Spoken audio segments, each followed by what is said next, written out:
लो मेरे प्यारे भाइयों बहनों, तो कैसे हैं आप लोग और कैसी चल रही है आपकी बोर्ड 2027 की तैयारी। मैं आशा और उम्मीद करता हूं कि मेरे सभी प्यारे भाई बहन स्वस्थ होंगे, मस्त होंगे और अपनी 2027 बोर्ड परीक्षा में व्यस्त होंगे। तो मैं अपने सभी प्यारे भाई बहनों का स्वागत और अभिनंदन करता हूं हमारी इस बेहतरीन सी क्लास में, जिसके अंदर हम लोग डिस्कस करेंगे कि मैंने कैसे यूपी बोर्ड क्लास 12th में 92% स्कोर किया। बिल्कुल मैं वो टॉपर का तरीका आपके साथ मैं डिस्कस करूंगा कि कैसे मैंने रिवीजन किया था, कैसे मैंने सेल्फ स्टडी किया था, कैसे मैंने अपना टाइम टेबल बनाया था और अपने स्कूल को कैसे मैनेज किया था। तो मेरे प्यारे भाई बहन, अगर आपको ये सारी चीजें जाननी है, बिल्कुल डिटेल में जाननी है, तो बिल्कुल आपके लिए लेके आ चुका हूं। और अगर आप इन चीजों को अपनाओगे तो गारंटी के तौर पर आपका भी रिजल्ट इस तरीके का आ सकता है और आप भी अपने यूपी बोर्ड क्लास 12th के टॉपर बन सकते हैं। मेरे प्यारे भाई बहन, जो मुझे नहीं जानता, जो नया आया है इस चैनल पर, उनकी जानकारी के लिए बता दूं कि मैं आपका बड़ा भैया हूं और आपकी पूरी साल भर मैं आपको मदद करूंगा, गाइडेंस दूंगा, बढ़िया बढ़िया वन शॉट्स दूंगा। और मैंने खुद यूपी बोर्ड की परीक्षा में डिस्ट्रिक्ट रैंक 4 गेन की है, जिसका प्रूफ मैं आपको ये दे रहा हूं। अच्छी क्लास को शुरू कर देते हैं, बेहतरीन सी क्लास को। भाई बहन, आगे बढ़ने से पहले आपको छोटी सी मैं मोटिवेशन लाइन दे दूं कि यहां पर अगर आपको पहुंचना है, अगर आपको यूपी बोर्ड क्लास 12th में टॉपर बनना है, तो टॉपर बनने के लिए आपको ये चीजें अपनानी पड़ेंगी कि कभी हार मत मानो, क्योंकि जो धीरे धीरे मेहनत करते रहते हो ना, तो अपने आप रिजल्ट आपका अच्छा आना ही है। मतलब धीरे धीरे लगे रहो, सीढ़ियों पर बिल्कुल धीरे धीरे बढ़ते रहो और आप भी यूपी बोर्ड के अगले टॉपर बन के दिखाओगे। ये हम आ चुके हैं अपनी टॉपिक पर। हमारा आज की क्लास के अंदर टॉपिक क्या है कि अगर मई से पढ़ें तो कैसे टॉपर बने। तो बिल्कुल अगर आप मई से पढ़ना शुरू कर रहे हो, अगर मई से शुरुआत कर रहे हो, तो भी आप टॉपर बन सकते हो। अगर आप थोड़ा थोड़ा, बिल्कुल थोड़ा थोड़ा दिन में पढ़ रहे हो, तो थोड़ा थोड़ा पढ़ने से भी आप टॉपर बन पाओगे। लेकिन आपको पूरे पांचों सब्जेक्ट को कैसे मैनेज करना है। अगर आपके पास फिजिक्स है, अगर आपके पास केमिस्ट्री है, बायोलॉजी है, हिंदी है, इंग्लिश है या मैथ्स है, तो पांचों सब्जेक्ट को कैसे मैनेज करना है, पांचों सब्जेक्ट का रिवीजन कैसे करना है, सभी सब्जेक्ट में सेल्फ स्टडी कैसे करनी है, और सबसे बड़ी चीज भाई, टाइम टेबल कैसे बनाना है। अगर टाइम टेबल नहीं होगा आपके पास तो आप सही तरीके से नहीं पढ़ पाओगे। तो सभी चीजें मैं बिल्कुल वन बाय वन डिस्कस करूंगा। मेरे प्यारे भाई बहन, आप लोग मेहनत करते रहना, धीरे धीरे, बिल्कुल थोड़ा थोड़ा अगर पढ़ते रहोगे ना, तो एक टाइम आएगा कि आपको सारी चीजें लगभग सितंबर और नवंबर तक आपको सारी चीजें बिल्कुल क्लियर हो जाएंगी। सबसे पहले हम लोग डिस्कस कर लेते हैं रिवीजन पर। देखो, रिवीजन एक ऐसी चीज है जो कि आपको टॉपर बनाएगी। रिवीजन एक ऐसी चीज होती है जो कि आपको टॉपर बनाएगी। मतलब अगर आपका सपना 95% का है, तो बिना रिवीजन के वो पूरा कभी नहीं हो सकता। और कोई भी टॉपर आप देख लो, कोई भी टॉपर ले लो, यूपी बोर्ड से लेकर नीट एग्जाम तक के टॉपर्स को ले लो, वो हमेशा क्रेडिट देते हैं तो सिर्फ रिवीजन को। तो रिवीजन जितना अच्छा होगा, परसेंटेज उतना बढ़िया आएगा, सब्जेक्ट में इंटरेस्ट उतना अच्छा आपका होगा जितना अच्छा आप रिवीजन करोगे। और रिवीजन कैसे करना है, रिवीजन करने का तरीका समझो, जिस तरीके को मैंने अप्लाई किया था। जो होती है उसको हम बोलते हैं 147 टेक्निक। क्या बोलते हैं उसको? हम बोलेंगे 147 तकनीक, जिसको हम बोल देते हैं तकनीक।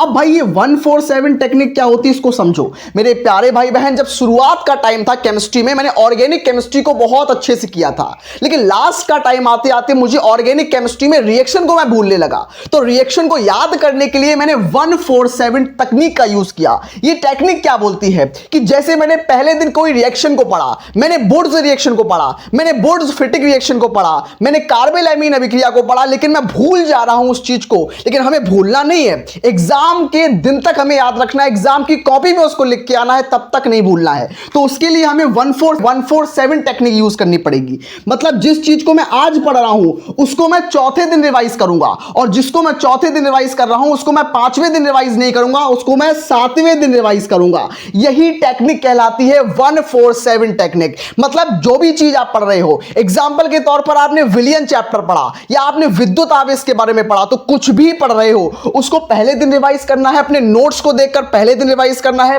फिर चौथे दिन रिवाइज करना है, उसके बाद उसको 7वें दिन रिवाइज करना है। इस टेक्निक से आपका जो सबकॉन्शियस माइंड है, मतलब इस तकनीक से आपका जो दिमाग है, आपका जो दिमाग होगा, जो आपका मस्तिष्क है, वो चीजों को बहुत जल्दी तरीके से ग्रैब कर लेगा और आपको लॉन्ग टर्म मेमोरी में चीजें याद हो जाएंगी। तो आप इस तकनीक का 147 टेक्निक का यूज धड़ल्ले से करोगे, जिससे आपका रिवीजन भी होगा, दूंगा, एटलीस्ट आप टॉपर भी बनोगे, 95% आएंगे और आपको चीजें लंबे समय तक याद रहेंगी। भाई रिवीजन तो हम कर लेंगे, लेकिन सेल्फ स्टडी कैसे की जाए? भाई सेल्फ स्टडी करने में मजा नहीं आता है। तो मैं आपको बता दूं, सेल्फ स्टडी करने का तरीका बता दूं। जब तक आप 3 स्लॉट्स नहीं बनाओगे, 3 स्लॉट्स का मतलब है कि सेल्फ स्टडी को आप 3 पार्ट में तोड़ो भाई, 3 पार्ट्स में तोड़ दो। स्लॉट नंबर 1 सेल्फ स्टडी, मतलब कि आप खुद से तैयारी कर रहे हो, खुद से चीजों को याद कर रहे हो, आप नोट्स को पढ़ रहे हो, आप अपनी किताबों को पढ़ रहे हो, तो उस टाइम आपको स्लॉट वाइज पढ़ना पड़ेगा। भाई पहला नंबर स्लॉट आपका हो जाएगा, सेकंड नंबर स्लॉट आपका हो जाएगा, थर्ड नंबर स्लॉट आपका हो जाएगा। इसमें आपको पढ़ना है। फर्स्ट स्लॉट जो होगा कम से कम आपको 1 घंटे बैठकर पढ़ना है, दूसरे में आपको 1 घंटे बैठकर पढ़ना है, तीसरे में आपको 1 घंटे बैठकर पढ़ना है। एक एक चीज को बिल्कुल ध्यान से रखना, एक एक चीज आपको टॉपर बनाने के लिए काफी है। फर्स्ट स्लॉट के अंदर आप क्या करोगे? आप फर्स्ट स्लॉट के अंदर फिजिक्स को और केमिस्ट्री को रखोगे, क्योंकि जो पहला नंबर स्लॉट है उसमें आपका दिमाग सबसे स्ट्रांग है और सबसे स्ट्रांग दिमाग में सबसे स्ट्रांग सब्जेक्ट को ही रखना पड़ेगा।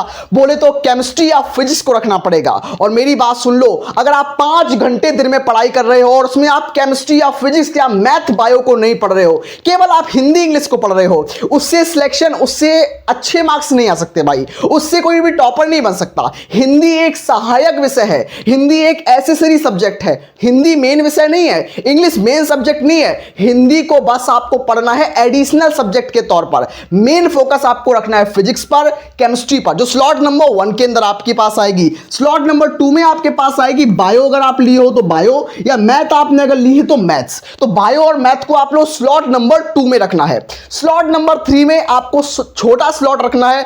छोटे स्लॉट के अंदर आप केमिस्ट्री, आप छोटे स्लॉट के अंदर आप इंग्लिश और हिंदी को पढ़ेंगे। स्लॉट नंबर 3 बोले तो इंग्लिश या हिंदी वाला स्लॉट आपके पास होगा, ये छोटा स्लॉट होगा।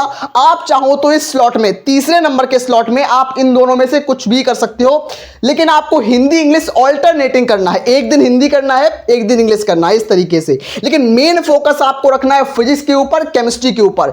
क्यों फोकस पे ज्यादा रखना है? क्योंकि इनका सिलेबस बहुत ज्यादा है, इनके अंदर क्वेश्चन भी बहुत ज्यादा हैं, तो आपको इन क्वेश्चंस में इनके सिलेबस बड़ा है, इसलिए आपको ज्यादा टाइम फिजिक्स केमिस्ट्री को देना ही पड़ेगा।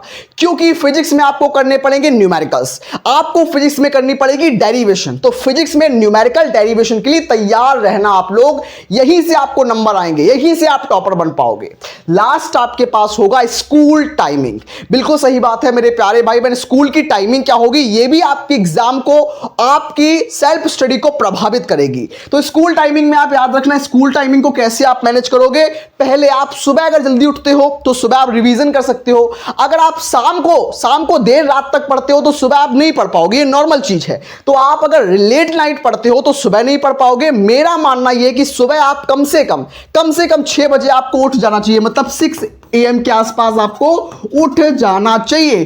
फिर उसके साथ साथ आपको 6 से लेकर 8 तक रिवीजन करना चाहिए। उसके आधे घंटे में आप अपना नाश्ता वगैरह जो फ्रेश होना होता है वो कर सकते हैं, लेकिन 6 से लेकर 8 तक आपको 1.5 घंटे आपको रिवीजन करना ही करना है। मेरी बात आपको माननी पड़ेगी, जितना अच्छा आपका रिवीजन होगा उतना अच्छा आपका डिवीजन आएगा।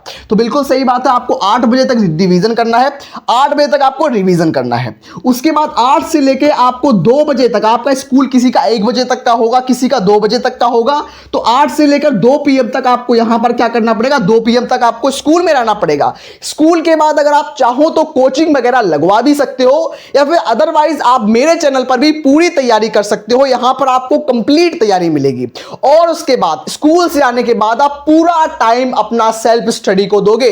कंप्लीट टाइम आप किसको दोगे? सेल्फ स्टडी को। सेल्फ स्टडी बोले तो रिवीजन स्टडी भाई, सेल्फ स्टडी बोले तो रिवीजन स्टडी। बुक्स कौन सी यूज करनी है? बुक्स आपको यूज करनी है एनसीईआरटी। एनसीईआरटी किताबें सबसे बढ़िया होती हैं और 90% क्वेश्चन पेपर जो होता है वो डायरेक्ट एनसीईआरटी की किताब से आता है। मास्टरमाइंड लास्ट टाइम बचेगा, नवंबर महीना आएगा तो उस टाइम आपको मास्टरमाइंड भी लेनी पड़ेगी। मास्टरमाइंड आपको क्वेश्चन देगी और मैं भी आपको सारे क्वेश्चन प्रोवाइड करूंगा।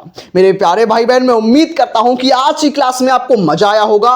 लास्ट में कंक्लूजन के तौर पर यही बोल रहा हूं कि टॉपर बनना है तो फिजिक्स पर फोकस करना, फिजिक्स की डेरिवेशन पर फोकस करना, न्यूमेरिकल पर फोकस करना, ऑर्गेनिक केमिस्ट्री में रिएक्शन पर फोकस करना, रिवीजन लगातार करना, सेल्फ स्टडी लगातार करना, इन्हीं से आप टॉपर बन सकते हो और आप टॉपर बनोगे, मुझे पूरा विश्वास है आपके ऊपर। मैं मिलता हूं नेक्स्ट अमेजिंग क्लास में, तब तक के लिए सभी लोग पढ़ते रहिए, स्वस्थ रहिए, मस्त रहिए।